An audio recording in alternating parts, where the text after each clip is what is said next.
श्रीराम कृष्ण हरी. माहिती सांगणार आहे.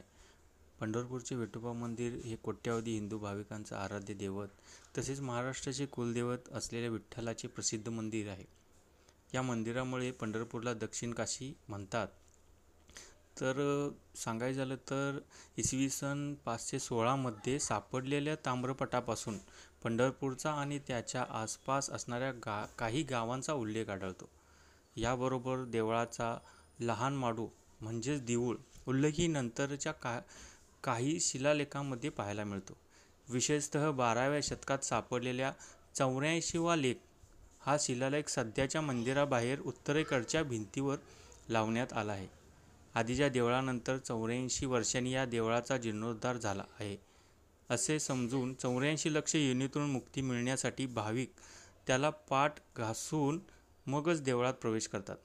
यामुळे हा शिलालेख झिजल्याने त्यास आता तारेचं कुंपण बसवलं आहे.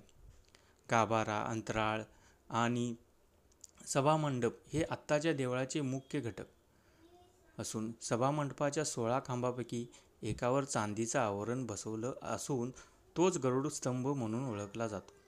16व्या शतकात विजयनगरच्या कृष्णदेवरायाने भक्तीसाठी विठोबाची मूर्ती आपल्या राज्यात नेली होती, पण ती एकनाथांचे पणजोबा म्हणजेच भानुदास यांनी परत आणली. 16 खांबी मंडपात त्यांची समाधी असून आत जाताना उजव्या हाताच्या पहिल्या पादुका हीच त्यांची समाधी होय.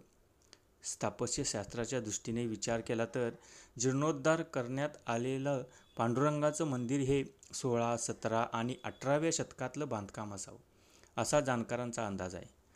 असं असलं तरी मूळ मंदिराचे 12व्या शतकातले अवशेष अजूनही तिथे आढळतात. या देवळाच्या दक्षिणेला खंडोबा, व्यंकटेश अशा देवांचे लहान लहान देवळे आहेत. कृष्ण हरी. श्रीराम कृष्ण हरी.